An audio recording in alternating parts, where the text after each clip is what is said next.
네, 안녕하세요. 인사드리겠습니다. 서울특별시립 성북노인종합복지관 관장 맡고 있는 송양숙입니다. 안녕하세요. 네, 저희 복지관 어르신들과 함께 할 때는 하나도 안 떨리는데 또 예당 공동체 우리 또 선배님들께 오늘 함께 이 자리를 마련하니까 너무 떨리네요. 혹시 조금 앞에 오시면 글씨가 아무래도 조금 잘 안 괜찮으세요? 네.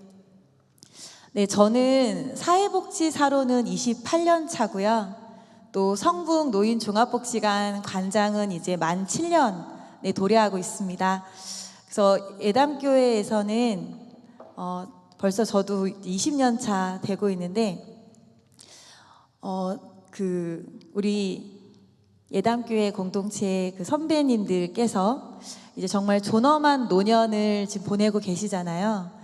네, 아는 만큼 또 보이고 또 보이는 만큼 또 누릴 수 있는 부분들이 또 복지 제도인 것 같습니다. 그래서 오늘 제목은 존엄한 삶을 살아가는 선배 시민을 위한 사회복지 제도 은빛 노년 금빛 혜택이에요.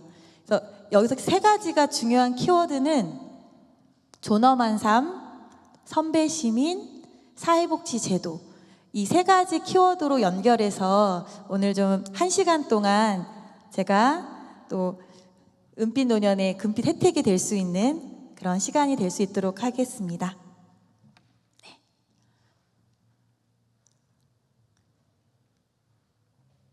네. 기독교에서의 존엄성, 저희 박재민 목사님 교육 때 제가 잠깐 들었던 이야기인데, 모든 성도는 하나님의 형상으로서 동등한 존엄과 존중을 받을 권리가 있습니다. 하나님의 형상으로서의 동등한 존엄과 존중을 받을 수 있는 우리는 이제 하나님의 자녀인데요. 제가 사회복 실천하면서 되게 중요한 사회복 실천의 키워드를 저는 존엄을 바탕으로 하고 있습니다. 존엄이란 단어는 국어사전에는 어떤 인물이나 지위 등으로도 감히 범할 수 없을 정도로 높고 엄숙하다.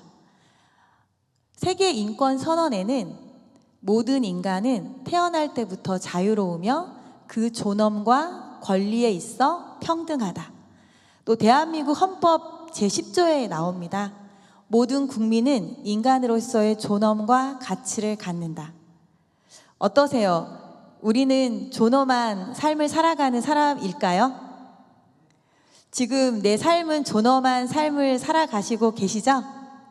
네. 그래서 우리는 모두 존엄한 삶을 살아가는 삶의 주체입니다. 그 존엄한 삶을 살아가는 우리는 지금의 삶을 또 어떻게 또 정말 존엄이 빛나는 삶으로 이어질 수 있을지 그 부분들이 또 중요하다 생각이 들고요. 그래서 이미 태어나셔서 존엄하게 태어나 존엄하게 배우고 또 존엄하게 일하며 존엄하게 사람들과 관계를 이루고 지금 존엄한 삶을 사시다가 정말 존엄하게 내가 내 사랑하는 가족들과 내가 살고 있는 집에서 편안하게 죽음을 맞는 이러한 존엄한 생애가 우리가 가장 바라는 바일 것 같습니다. 네. 그렇다면 여기 계신 분들 나는 노인이다 라고 생각하시는 분 계실까요? 나는 노인이다. 네. 이게 65세 이상을 노인으로 규정을 하기도 해요. 근데 우리가 예전에 60세 하면 환갑을 했었고 70이면 고위연을 하고 그러잖아요. 왜 그랬을까요? 그죠? 60까지만 살아도 정말 많이 사셨다고 생각하니까 축하의 의미로 했었잖아요. 근데 지금 어때요? 60. 네. 되게 어리십니다. 네. 60이면 사실 아직까지, 이제는 60은 그냥 가족들끼리 조촐하게 축하하는 정도잖아요. 한 80은 돼야, 정말 건강하게 잘 살고 계신 걸 축하하기 위해서 이제 80 축하, 이젠 100세 시대잖아요. 100세기 때문에 사실 이제 나이를 잊고 살아갑니다. 그죠? 내 나이가 정확히 몇 살인지 잘 기억 못 하시죠? 한 45세 때 이후로 잘 기억 못 하시지 않으세요? 네. 이제 노인은, 예전에는 노인하면 사람도 아닌 노인, 이런 게 예전에 해서 지금은 이제 이 노인을 저희는 노인, 정말 지혜로운, 아는 사람이라는 개념으로 한번 다시 해보겠습니다. 예전에 노인하면 나이가 들어 늙은 사람을 했었죠. 근데 그래서 이제 사람들이 노인하면 좀 듣기가 그러니까 이제 어르신이란 용어들로 많이 해요. 저희 복지관에서 제가 이제 어르신 많이 하는데, 어르신이라는 단어는 아버지나 어머니와 벗이 되는 어른이나 그 이상의 어른을 높이는 말이에요. 근데 갑자기 어느 날 가는데 어르신, 그럼 뒤를 돌아볼까요? 안 돌아볼까요? 막상 누가 나한테 어르신 하면 순간 돌아봐야 되나 말아야 되나 하실 수 있는 것처럼, 저희는 노인, 어르신, 이제 공식적인 용어긴 하나 좀 새롭게 정의를 해봅니다. 선배, 시민.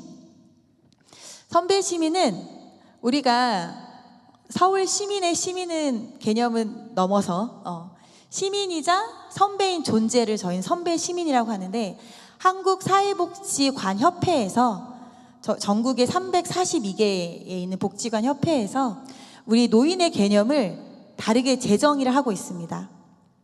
시민권이 당연한 권리임을 인식하고 이를 누리며 공동체에 참여해서 자신의 역할을 하면서 후배 시민들을 위해서 목소리를 내는 존재예요.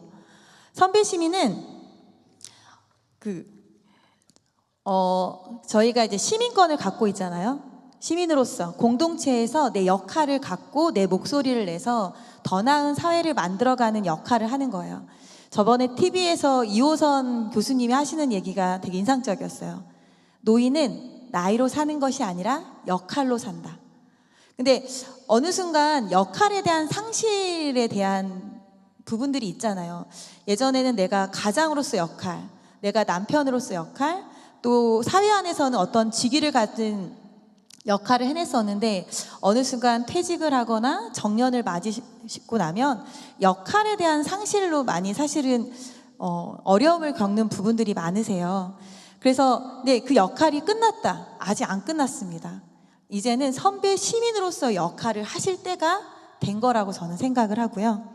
그래서 공동체의 다양한 의사결정에 참여하고 또 목소리를 낼 수 있는 당당한 시민으로서 살아가는데, 그것이 이제 나의 지혜, 아까 노인이라고 그랬잖아요.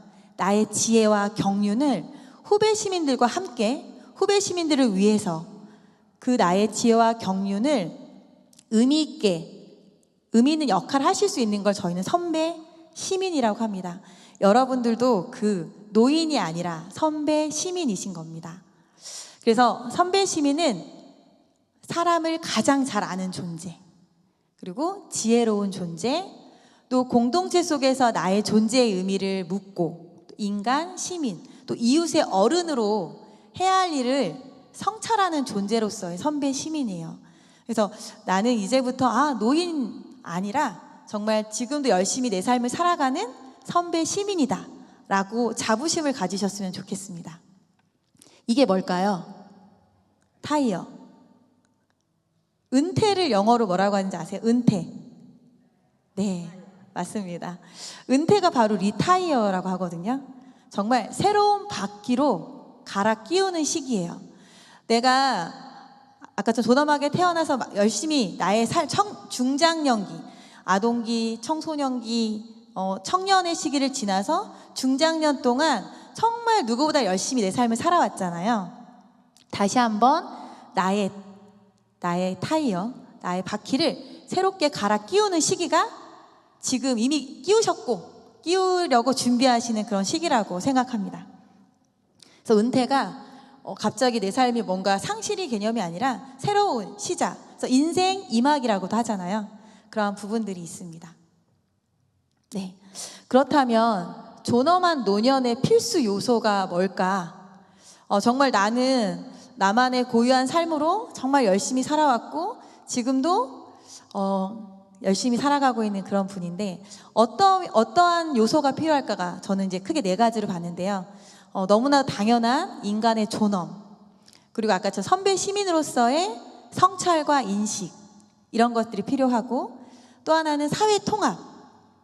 요즘에 뭐 세대 간의 분열과 갈등 이런 얘기가 많지만 세대 간의 유대와 통합, 그리고 세대와 자연스럽게 지금 청년 세대, 뭐 우리 특히 예당 공동체는 교회학교 정말 귀여운 유아부부터 유치부, 중고등부, 청년부, 그다음에 다양한 이제 그 집행부부터 해서 다양한 공동체가 함께 있잖아요. 그 세대가 함께 자연스럽게 연결될 수 있어야 되고, 또 지역사회 이러한 아까 선배 시민으로서의 지혜와 경험이 또 이렇게 후배 시민들에게 자연스럽게 연결돼서 또 그 역할을 해주시는 거. 그 지역사회에 내가 살고 있는 지역사회에서 또 평안하게 계속 살아가는 것, 이런 것들이 가능하게 하는 게 바로 사회 통합이고요. 마지막이 사회 보장인데요. 오늘 이야기할 게 사회 보장에 대한 부분입니다. 저도 사회복지를 25년 해왔고, 그동안 그 노인복지의 어떤 변천사들이 많았는데, 지금 제가 이제 설명드릴 사회복지 제도가 현재를 살아가는 노년기에 계신 분들에게 주어지는 복지 혜택인데, 과연 이걸로 우리는 만족해야 하는 것인가? 앞으로 이제 지금 오늘 또 젊은 30, 40 분들도 많이 오셨는데, 그분들에게는 또 다른 이제 이 복지 제도가 멈추지 않고 더 발전될 수 있도록 생각하는 그런 기회가 됐으면 좋겠어요. 사회 보장 어떠세요? 소득 보장, 의료 보장, 국가가 나를 돌봐줄 거라는 그런 기대를 갖고 계시죠? 너무 이렇게 내가 하고 싶은 것들을 할 수 있는 경제적인 부분, 또 내가 아파도 치료받을 수 있는 부분, 또 혹시 내 가족이 나를 돌보지 못해도 국가가 나를 돌봐줄 수 있는 그러한 사회적인 권리를 갖고 있는, 그래서 노후의 인간다운 삶을 살아갈 수 있는 권리 갖고 계실까요? 갖고 계시죠. 국민이라면 사실 이러한 권리를 당연히 갖고 계신데, 그것이 정책과 제도로 어떻게 구현되냐에 따라서 그 권리가 어디까지 닿아 있는지를 살펴볼 수 있다고 생각합니다. 이 네 가지가 중요하고, 그 중에서도 제일 중요한 사회 보장에 대해서 이야기를 더 나눠보겠습니다. 2026년도 노인복지 제도에 대해서 한번 알아볼 건데요. 실례지만 60세 이상이신 분 계실까요? 나 60세 이상이다. 네. 65세 이상. 네. 사회복지 제도에서는 기본적으로 65세부터 혜택을 받을 수 있는 게 많고요. 또 때에 따라서 60세부터 가능합니다. 예를 들면 성북 노인 종합복지관의 신입 회원은 60세부터 가능하시거든요. 그래서 복지 대상은 65세 이상을 기준으로 하지만 60세부터 가능한 부분들이 있으세요. 사회복지, 이거는 보건복지부에서 우리 대한민국의 노인복지 제도에 대한 부분들을 알리는 내용들인데, 일상생활, 또 경제복지, 건강의료, 주거복지, 이러한 큰 네 가지 틀로 하고 있고요. 네, 이 부분들은 제가 상세하게 뒤에서 다시 말씀드릴 거기 때문에 이런 분야에 대해서 노인복지 사업에 대한 안내를 일상생활복지로 돌봄, 또 일상생활에서 여가 생활이나 다양한 요금 할인, 이러한 제도가 있고요. 또 경제적 복지로 해서는 장기요양보험이나 연금, 또 경제적 복지에서 일자리, 사회활동, 그다음에 그 단단한 또 세제 혜택이나 공제, 건강, 의료복지, 이러한 부분들로 주거복지까지 이러한 영역들로 노인복지 제도가 구성되어 있습니다. 노인복지 정책의 크게 보면은 일단 5가지로 잠깐 볼 수 있는데요. 기초연금 받고 계신 분들 많으시죠? 전 국민의 70%, 그러니까 노인의 65세 이상 노인의 70%가 받을 수 있는 게 기초연금인데, 2024년도 기준으로는 현재 66.6% 정도가 수급을 하고 있다고 하시더라고요. 그건 이제 소득에 대한 부분들 때문에 그런데요. 이제 신노년층이 오시면서 소득 기준이 많이 좀 향상되다 보니까 70%까지 받지만 현재는 66% 정도 받고 있다고 하고, 노인 일자리, 돌봄 요양, 건강 치매, 생활비 요 부분에 대한 이제 제가 설명을 드릴 건데, 저희 복지는 이게 제일 중요한 키워드예요. 신청주의. 신청주의가 뭘까요? 네. 복지제도가 되게 다양해요. 그렇지만 내가 알고 신청을 해야 그 혜택을 받으실 수가 있어요. 왜냐하면 요즘에는 개인정보 보호나 이런 부분들이 있기 때문에 대상이 되더라도 그 부분에 대해서 당사자에게 미리 알리지는 않습니다. 그렇기 때문에 가까운 주민센터 자주 가보셨어요? 동마다 있죠. 주민센터. 복지제도는 거의 주민센터고요. 건강과 관련된 건 보건소예요. 그래서 직접 주민센터나 보건소 또는 홈페이지 통해서 내가 신청을 해야지 혜택을 받으실 수가 있어요. 그래서 보통 우리 기초연금 받으실 때 어디 가서 신청하셨어요? 주민센터 가서 신청하셨죠.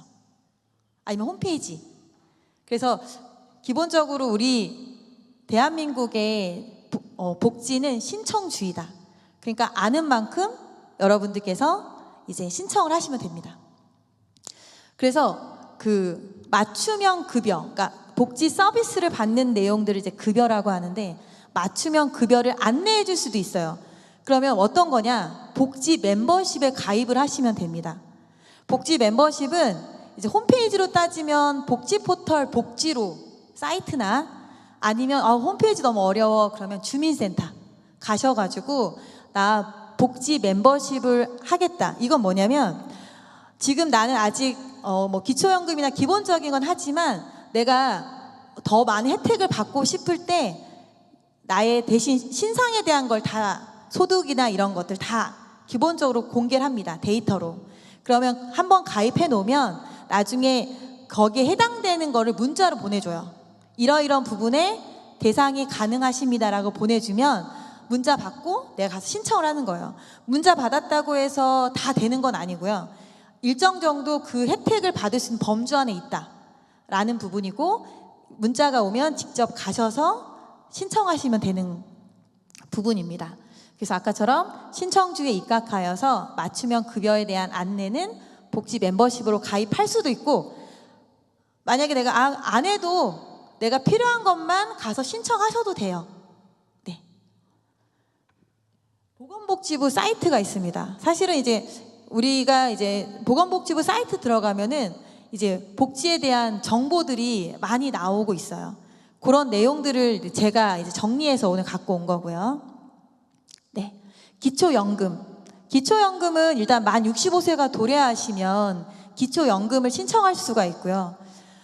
이제 여기서 중요한 거는 이제 소득 기준입니다. 소득 기준에 따라서 내가 혼자 살고 있다. 그럼 최대 그 월 수령액이 34만 9,700원까지 받으실 수 있고요. 그 다음에 부부다. 근데 부부면 아시죠? 소득이 단독 가구와 좀 다릅니다. 합산해서 55만 9천원 520원까지 받으실 수 있는데, 이건 최대치예요. 최대치. 최대치라는 이유는 아까처럼 소득 기준에 따라서 급여가 조금씩 차등을 둘 수 있다. 그렇지만 매년 조금씩 인상되고 있다. 그래서 기초연금은 뭐 이재명 정부에는 기본소득도 얘기하고 하지만 최저에 내가 정말, 아까 저희가 사회보장이 제일 중요한 게 사실은 소득보장이잖아요.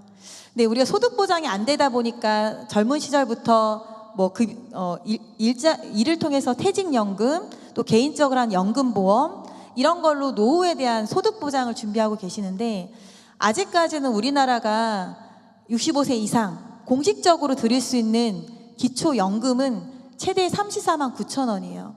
사실 이 금액이 사실은 너무 현실적으로 적잖아요. 그렇지만 65세의 70%를 다 드리려다 보니까 이 정도 금액이 산출이 됐어요. 근데 향후에 우리 후배 세대들은 조금 더 이제 물가 상승률까지 더 많이 받았으면 좋겠는데, 아직까지는 그래도 20만 원대였는데 지금 30만 원대까지 많이 올라가 있습니다. 그래서 이런 기본적으로 선정 기준이 그 1가구당의 소득 기준으로 되어 있어요. 혹시라도 내가 이미 받고 계신 분들도 계시겠지만 내가 아직 안 받고 있다, 받으려고 도래하시는 분들은 기초연금도 어디로 가시냐? 주민센터 가셔서 신청하시면 되겠습니다. 그래서 나온 것처럼 이러한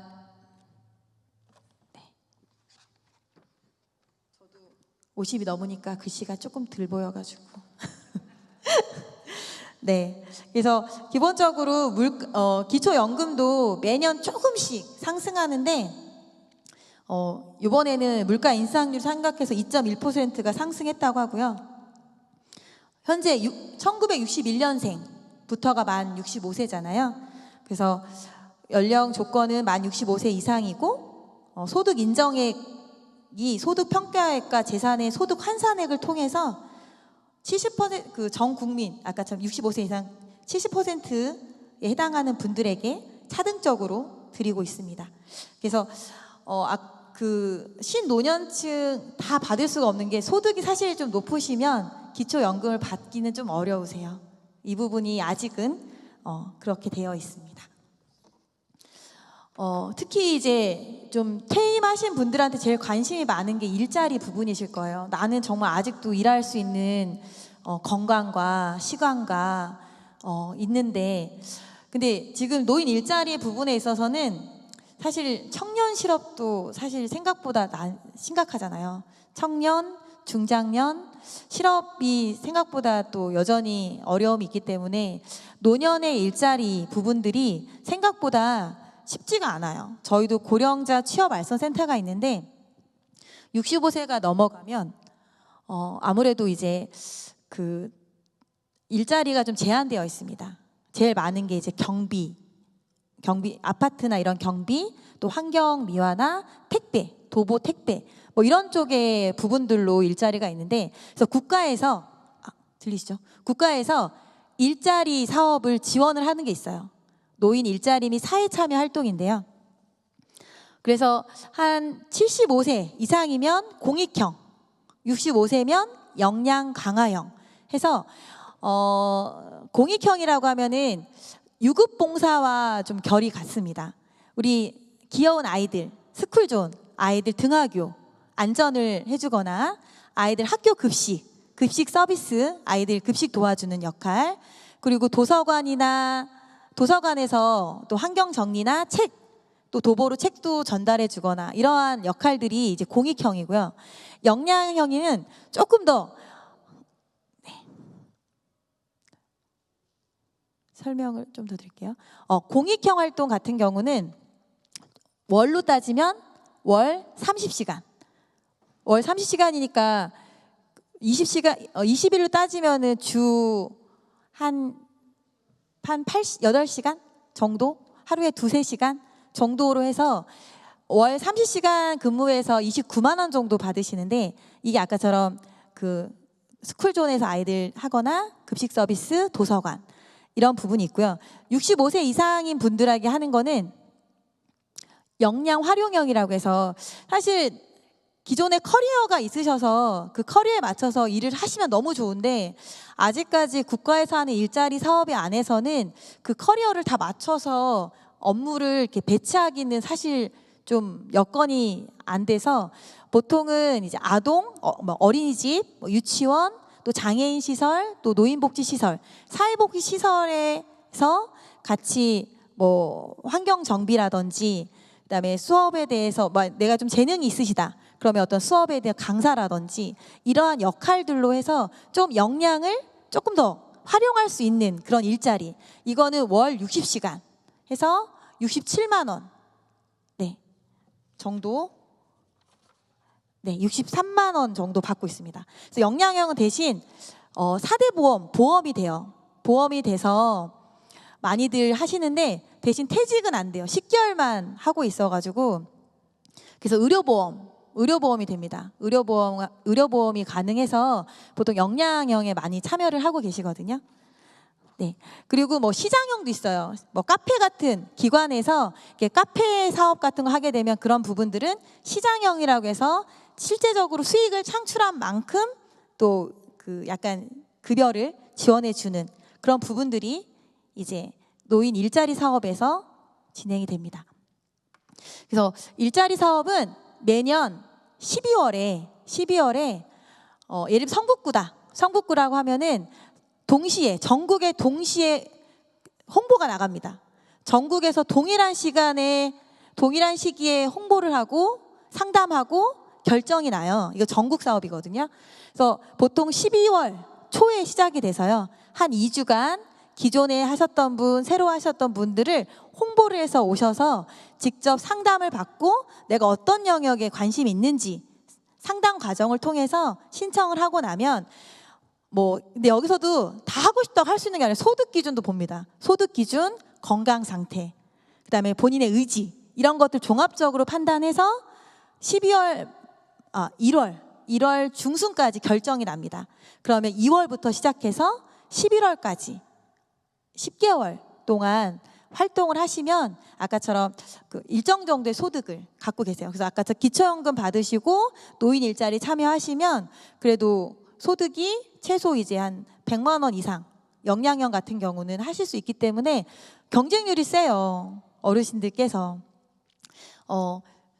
그리고 중요한 거는 파이는 똑같아요. 일자리 파이는 뭐 1000개다. 1000명을 모집하는데 기존에 계신 분들은 일을 그만두고 싶으실까요? 계속하고 싶으실까요? 사실 너무 계속하고 싶어 하세요. 막 90대가 도래하셨는데도 계속하고 싶어 하세요. 왜냐하면 또 계속 밑에서부터 또 젊은 층들이 또 신청을 하시는데 그래서 저희가 늘 그게 되게 큰 딜레마예요. 어르신들께서는 너무 하고 싶으시고 떨어지시면 되게 속상해 하시거든요. 근데 저희가 그런 부분들을 다 이제 상담으로 하다 보면 가슴 아플 때가 있습니다. 다음은 노인 맞춤 돌봄 서비스인데요. 아직은 여기에 해당하시는 분들은 안 계실 수도 있는데 노인 맞춤 돌봄 서비스는 기본적으로 노년의 고독사를 예방하기 위한 거예요. 그러니까 보통은 지금은 거의 사실은 1인 가구가 되게 많습니다. 1인 가구. 왜냐하면 자녀분들이 다 독립하거나 아니면 사별을 하셨거나 그러면 사실 지금 이렇게 핵가족화 이렇게 어르신하고 한 2세대, 3세대가 같이 사는 가정은 사실 많지 않아요. 그래서 1인 홀몸 가정이 사실 되게 많습니다. 근데 어떠세요? 만약에 내가 지방에 우리 친정 엄마가 계시는 분도 계시고 아버님 혼자 사시는 분 계시는데 내가 자주 갈 수 있어요? 사실 갈 수 없죠. 그리고 우리 자녀들이 자주 올 수 있나요? 여러 가지 이유들로 자주 못 옵니다. 그러면 국가에서 노인 맞춤 돌봄 서비스에 신청할 수가 있어요. 기초연금 받으시는 분들이 또 해당이 되십니다. 그러면 이것도 마찬가지, 이것도 신청주의예요. 그렇지만 발굴도 많이 하는데요.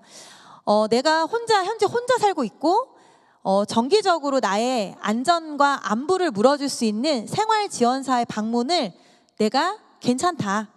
그러면 내가 신청을 하실 수 있습니다. 주민센터 가셔서 저희 노인 맞춤 돌봄 서비스 신청 받고 싶어요 하면 65세 이상 아까처럼 기초연금 받으시고 하시면은 가능합니다.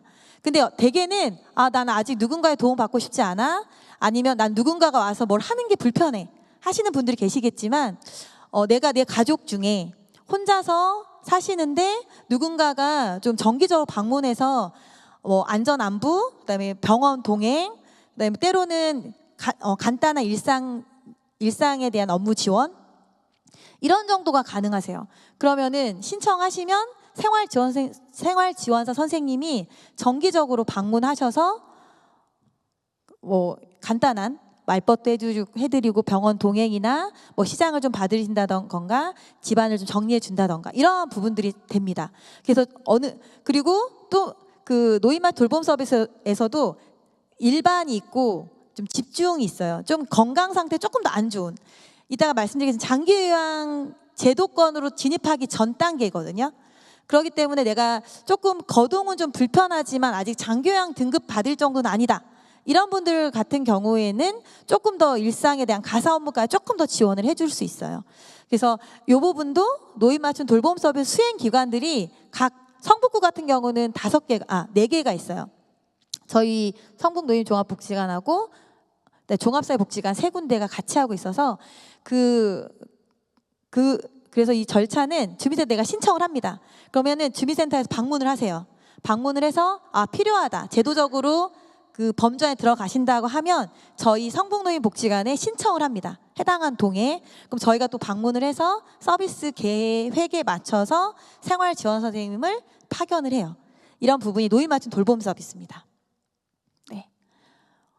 그리고 또 그 취약 어르신 중에는 IoT라고 해서 그 가정에 이런 IoT 센서를 설치를 해요.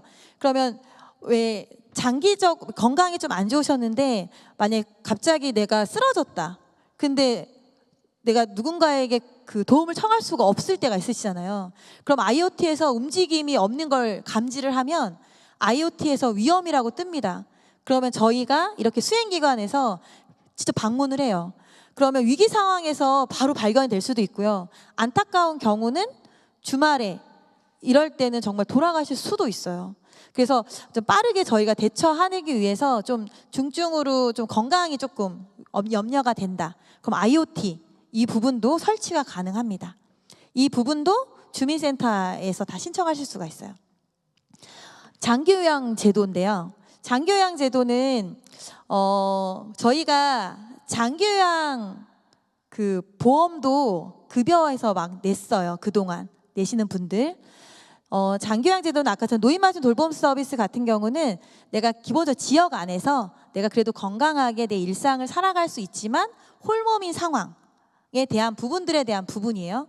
장기요양 기관 같은 경우는 이 부분은 국민건강보험공단에 신청을 합니다. 공단에 신청하는데 공단에 신청하면 내가 그 등급을 받는 급수를 내가 1급, 2급, 3급, 4급, 5급 인지장애까지 급수를 받을 수가 있는데 장기요양 제도에 급수에 따라서 받을 수 있는 서비스가 달라져요. 보통 데이케어 센터 들어보셨나요? 데이케어 센터 노치원이라고 얘기하는데 저는 그 말은 사실 되게 좋다고 생각하진 않아요.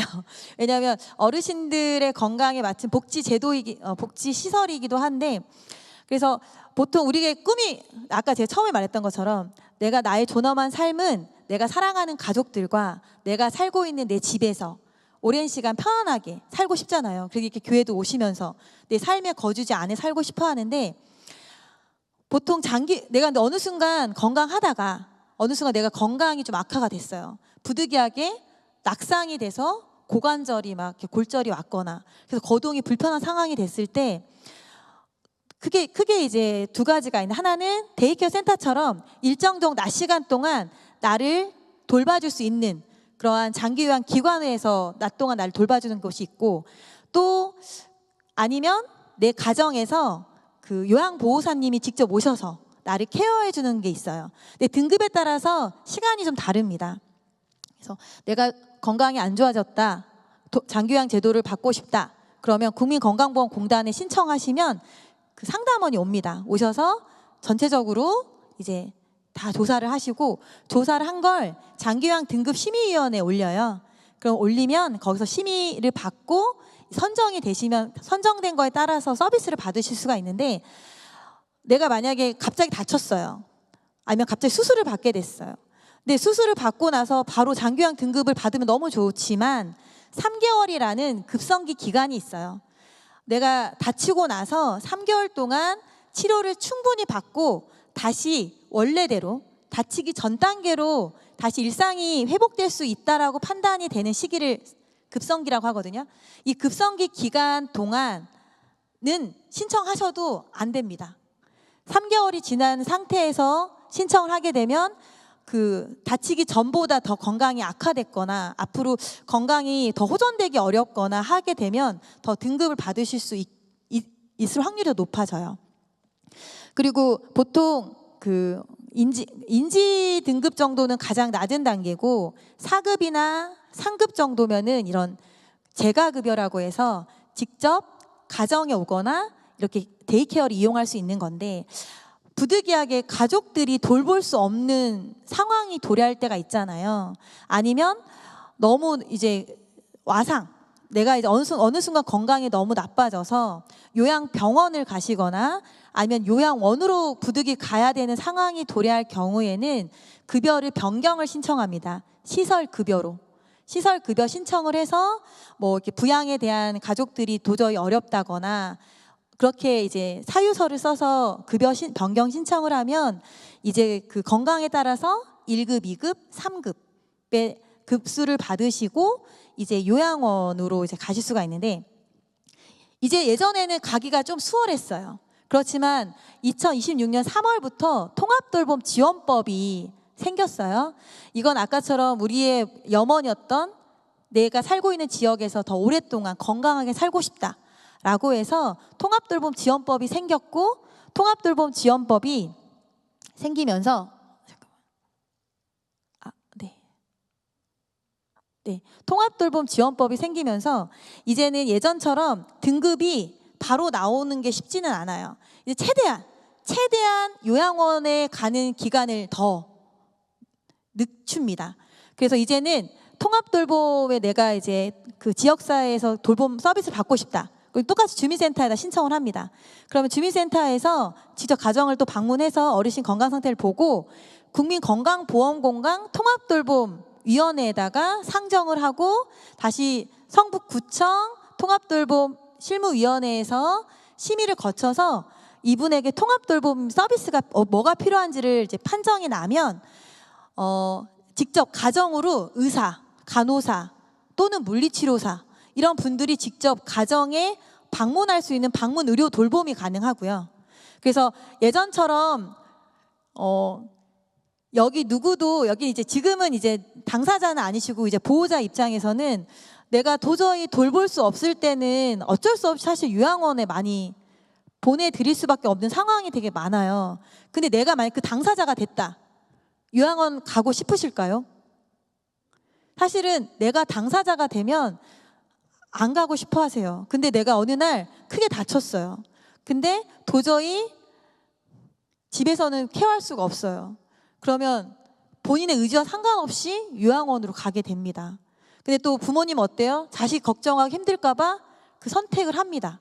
이런 안타까운 상황들이 있기 때문에 통합돌봄 지원법은 최대한 지역 안에서 정말 의료 돌봄이 가능할 수 있도록 최대한으로 할 수 있게 하려는데, 아직까지는 이 제도가 이제 시작이 됐기 때문에 지자체나 국민건강보험에서 아직은 조금 진행하는 게 조금 더딥니다. 그래서 이거 다 되지 않아? 하지만 아직은 내가 만약에 입원하고 퇴원했는데 누군가 나를 돌봐주기가 어렵다. 그러면 퇴원 환자 서비스 이런 게 생겼고요. 그다음에 이제 아까처럼 그 지역 돌봄이 필요하다. 그러면 이제 방문 의료가 옵니다. 그런 형태들로 이제 최대한 병원에 가지 않고도 여러분들이 지역 안에서 혜택을 받을 수 있도록 이런 통합돌봄 지원법이 있는데, 이게 아무래도 이제 상위법이 됐어요. 그래서 지금 이 법이 어떻게까지 가느냐가 이제 앞으로 여러분들의 정말 지역 안에서 통합 돌봄을 받을 수 있는 가장 큰 제도가 될 건데, 아직은 시작 단계라서 좀 저도 드릴 수 있는 게 사실은 많진 않아요. 향후에도 이런 게 좀 제도적으로 더 많이 좀 구현이 되면 제가 또 그때는 또 말씀을 드리도록 하겠습니다. 네, 이런 부분들을 이제 알고 계시면 좋고요. 네, 그리고 또 이제 긴급으로 SOS 돌봄, 긴급 돌봄이라는 게 있거든요. 정말 갑자기 뭐 위급 상황이 있는데 누군가 돌보기가 너무 어려워요. 그러면 서울복지 포털이나 성북구청에도 홈페이지에 가게 되면은 긴급 돌봄을 신청할 수가 있어요. 근데 이 부분에서는 소정의 자기 부담금이 있습니다. 그래서 나는 아직 등급도 받지 않아서 요양보호사가 없거나, 근데 내가 지금 누군가 돌볼 수 없다. 근데 너무 막막하다. 그럴 때는 이렇게 긴급 돌봄 SOS를 신청하시면 한 달 정도 단기간 이런 서비스를 받을 수 있도록 돕는 제도가 있습니다. 그리고 뭐 65세 이상이면 이건 교통카드는 다 발급을 받으셨을 거라 생각이 들어요. 네, 그래서 이런 우대용 교통카드 다 발급 받으시고, 이게 통합돌봄 제도입니다. 아까 말씀드렸던. 그리고 이제 그래서 이제 보건소 이름을 이제 바꿉니다. 이제 공식적으로 보건소긴 해요. 그래서 성북 같은 경우 통합돌봄 건강장수센터 이렇게. 그래서 만약에 내 건강상의 어떤 돌봄이 필요하다. 그러면은 기본적으로 이제 보건소에다가 아까처럼 이렇게 신청하거나 문의를 하시면 됩니다. 그러면은 이제 의사가 이제 건강 상태 평가하고 간호사, 이제 뭐 투약 질환 관리, 또 영양사나 식단 관리 이런 부분들로 해줄 수가 있어요. 또 필요하면은 운동 재활 이런 부분들이 가능합니다. 이런 분들은 이제 보통은 아까처럼 장기요양 등급을 받을 만큼 좀 건강이 조금 악화되거나 이런 분들, 아니면 또 장기요양 기관 제도권에 있는 분들도 가능한 부분입니다. SOS 이 부분이 있고요.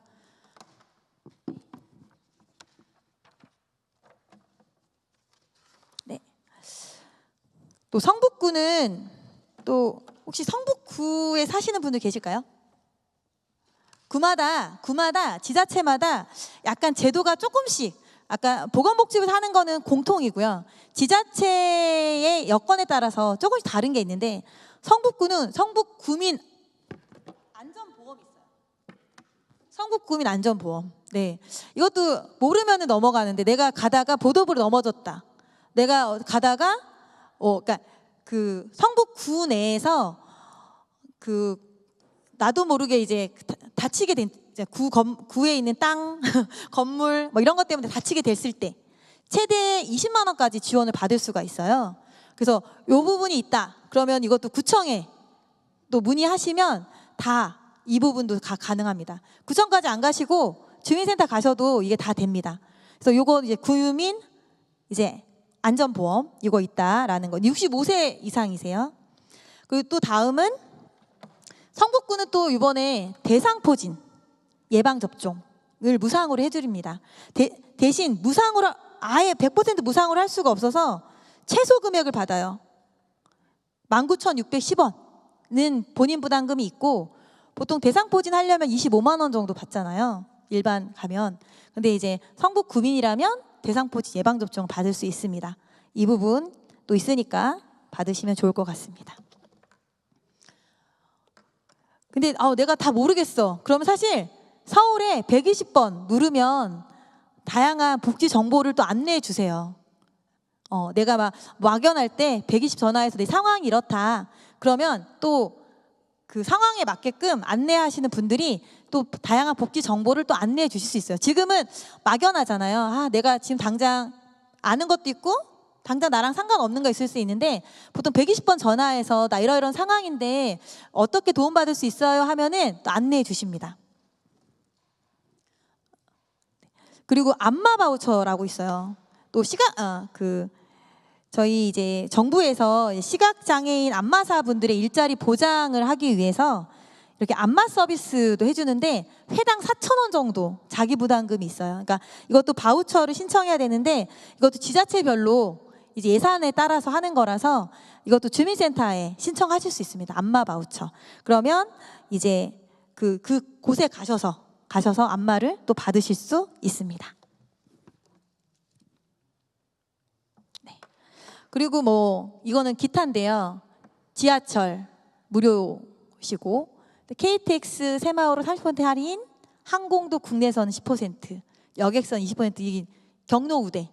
그다음에 다양한 이제 문화활동에 관련해서도 이제 국공립박물관, 공원, 미술관은 또 무료시고요. 또 공연장 입장료도 50% 할인될 수 있습니다.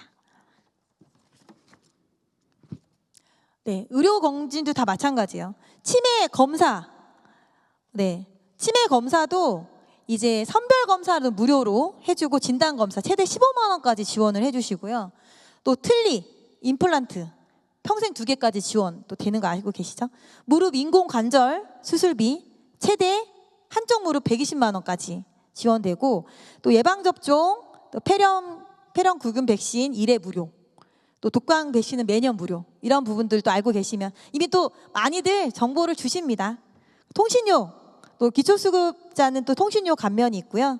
노후 긴급 자금 대출도 또 해주는 부분이 있습니다.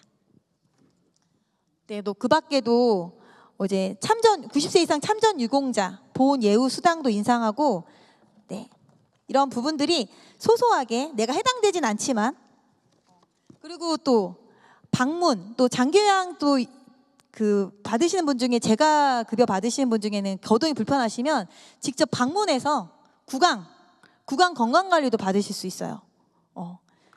네, 이런 부분들이 있습니다. 네, 마지막 10분은 제가 이제 저희 복지관을 소개해 드릴 건데요. 복세권 아세요? 복세권, 역세권, 초역세권. 네, 초역세권, 뭐 역세권 하지만 어르신들에게 제일 행복한 건 복세권입니다. 복지관과 가장 가까이 사는 거. 네, 그게 노년의 행복일 수 있습니다. 그래서 제가 복세권을 알려드리도록 하겠습니다. 네, 저희 예담교회가 이제 7년째 또 후원 협력해주고 계시는데요. 성북 노인 종합복지관 아는 만큼 또 이용할 수 있기 때문에 간단하게 10분간 또 빨리 말씀드리도록 하겠습니다. 저희 성북 노인 종합복지관은 서울특별시에서 설립을 했어요. 그래서 서울에는 19개의 시립시설이 있고요. 또 그 강남, 서초, 송파 이런 데는 재정 자립도가 높아서 구립시설로 2개나 있고요. 저희 성북에는 성북 노인종합복지관이 하나 있고, 내년 3월에 여기 그 미아리곡에 구립 성북 노인종합복지관, 이름은 좀 달라질 건데 노인복지관이 또 하나 생깁니다. 그리고 또 소규모 실버복 센터가 5군데가 있어요. 네, 저희는 이제 복지관 와보신 분도 이번 기회에 이제 와보셨으면 좋겠는데요. 본관이 있고 별관이 있습니다. 별관은 아까 주간보호센터, 데이케어 센터가 별관에 있어요. 가까이 근거리에. 네, 네, 저희는 사회복지법인 한기장 복지재단, 한국기독교 장로회에서 출연한 사회복지법인이고요. 후원협력교회가 저희 예담교회가 해주고 계십니다. 저희 한기장 복지재단이 추구하는 것도 정말 결이 같은데요. 지역사회를 변화시켜 모든 사람이 하나님의 형상대로 존엄하게 살아가는 세상을 만드는 것. 그래서 예수 그리스도의 사랑으로 생명, 평화, 정의를 실현하는 복지 선교사가 되는 것이 저희 법인의 미션과 비전입니다. 저희는 지하 1층, 지상 5층으로 되어 있고요. 제가 아까 존엄에 대한 이야기 했었는데 저희도 어르신들과 함께, 직원들과 함께 수기 과정을 거쳐서 만든 저희 기관의 비전은 어르신과 모든 세대가 존엄한 주체로 존중하며 함께 만들어가는 지역사회. 그러기 위해서는 다양성을 인정하고 소통을 통해서 의사결정을 함께 합니다. 저희가 하고 있는 실천 가치는 상호 존엄, 다양성 존중, 수기적 소통입니다. 네, 저희는 60세 이상 서울 시민이면 누구나 이용할 수 있어요. 시립시설의 강점은 서울 시민, 내가 종로구에 살아도 내가 광진구에 살아도 복지관 이용할 수가 있어요. 그래서 어르신들 어떻게 하시냐? 내가 광진구 살면은 광진구에서 멤버십을 갖고 있다가 근거리, 지하철로 갈 수 있는 근거리에 있는 복지관에 다 회원가입을 하세요. 그래서 다양한 멤버십으로 해서 배우고 싶은 곳들을 전체를 이용할 수 있어요. 19개 시설을 내가 다 회원만 가입하면 거기에 있는 프로그램을 사실 다 이용할 수 있다. 시립시설을 갖고 있는 장점입니다. 네, 저희도 회원은 벌써 이제 2만이고요. 하루 평균 복지관에 오시는 분들은 한 600분. 저희가 직접 아까처럼 노인마트 돌봄 서비스로 어르신들 가정에 방문하는 가정이 755명, 520명.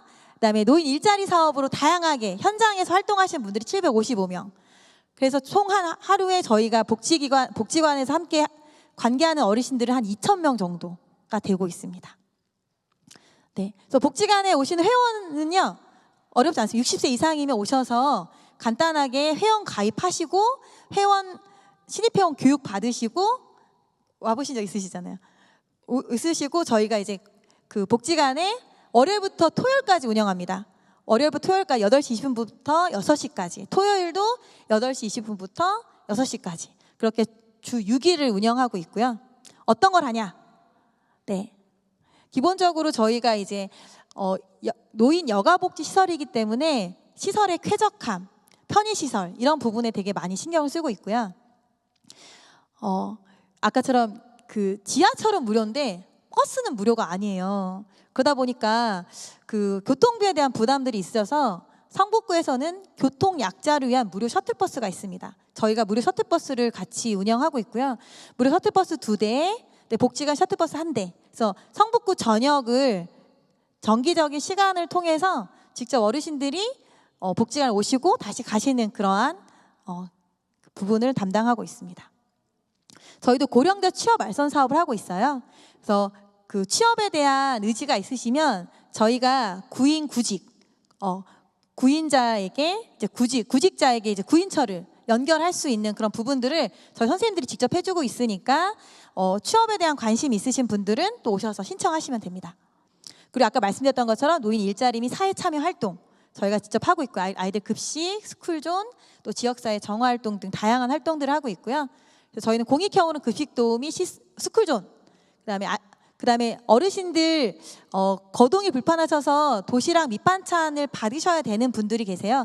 그분들에게 밑반찬, 도시락을 직접 전달해 주시는 활동이 이제 노노케어라고 해서 안심 도우미, 도서관 도우미가 있고요. 또 사회 서비스는 아까 아동, 장애인, 노인, 복지 시설에서 다양한 손길로 참여해 주시는 분들이 계십니다. 그리고 저희는 이제 물리치료 선생님, 간호 선생님이 정규직으로 와 계세요.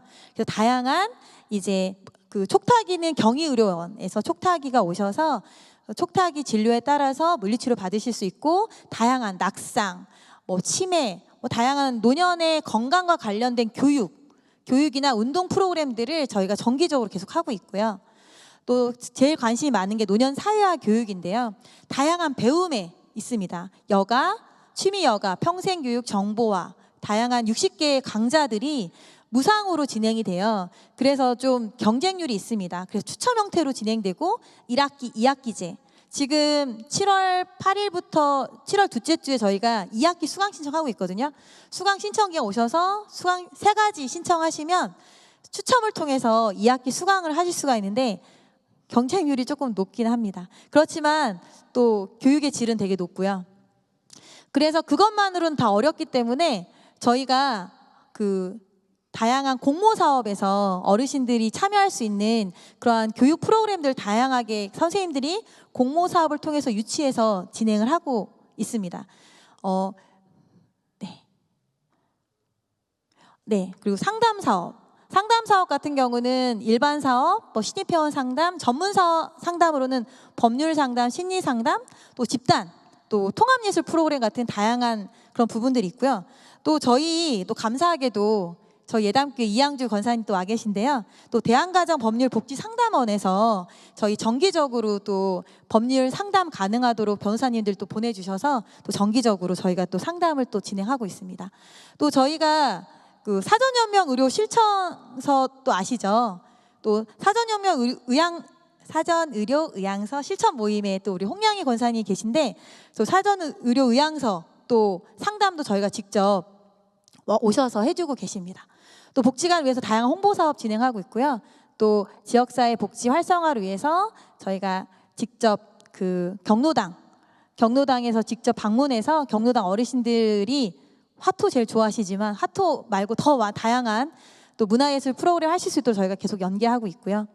또 아까 홀몸 어르신들 계시다고 했는데 반려로봇 효돌이 이게 효돌이거든요. 효돌이 인형이에요. 인형이 가족이 될 수 있을까요? 저 효돌이는 이만한 인형인데 할머니 안녕하세요. 할머니 약 드실 시간이에요. 할머니 오늘은 어떠세요? 제가 노래 하나 들려드릴까요? 하면서 예전에 효돌이 1세대는 일방 소통이었는데 2세대는 쌍방 소통을 해요.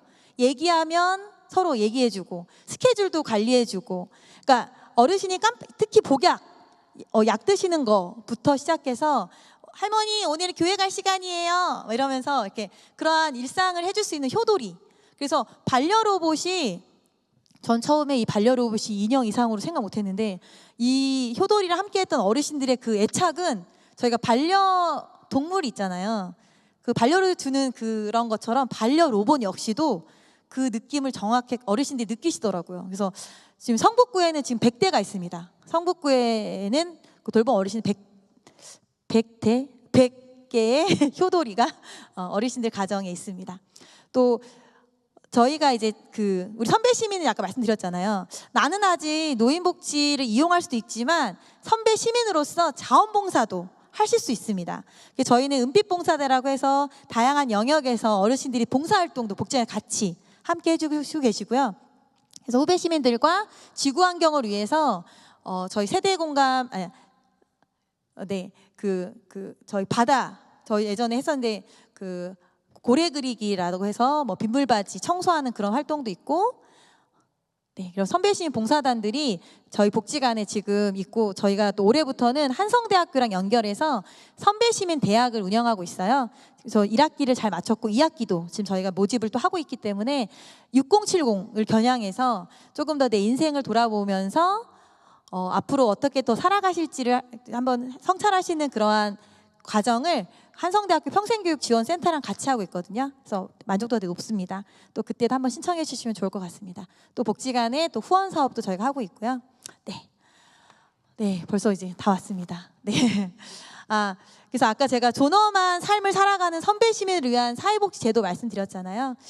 정말 나는 하나님 형상을 가진 정말 존엄한 사람이고 내 존엄한 삶의 주인은 지금 여기 계신 우리 선배님들이세요. 근데 아까처럼 아는 만큼 보이듯이 선배 시민으로서 내가 이제는 나는 그냥 노인이니까 뭐 그냥 이래 살아야지가 아니라 그래 내가 선배 시민으로서 후배 시민들과 정말 적극적으로 교류하고 지역사회에서 의미 있는 일들 내가 정말 할 수 있어. 왜냐? 나 아직 젊고 건강하시고 다 하실 수 있잖아요. 그래서 저 존엄한 삶의 주체인 우리 선배 시민들이 정말 사회복지 제도도 많이 알고 또 부족해요. 사실 이게 나는 이 혜택밖에 누리지 못하지만 후배 시민들을 위해서 목소리 내주실 수 있어요. 이거 너무 급여 너무 적지 않냐. 조금 더 노인들을 위한 이런 제도 더 필요하다. 이렇게 목소리를 내주시는 게 바로 선배 시민이 아닐까라고 생각합니다. 그래서 저희 또 성북노인종합복지관이 또 우리 예담교회에 든든한 후원을 해주셔서 정말 어르신들에게 어르신의 존엄한 삶이 더 빛날 수 있도록 늘 저희 선생님들하고 마음을 모아서 늘 열심히 하고 있어요. 다시 한번 이 자리를 빌어서 감사의 말씀드리면서 앞으로도 제가 또 사회복지사로서 또 노인복지관 또 기관장으로서 또 예담교회에 또 기여할 수 있는 바가 있다면 또 앞으로도 또 노력하도록 하겠습니다. 감사합니다.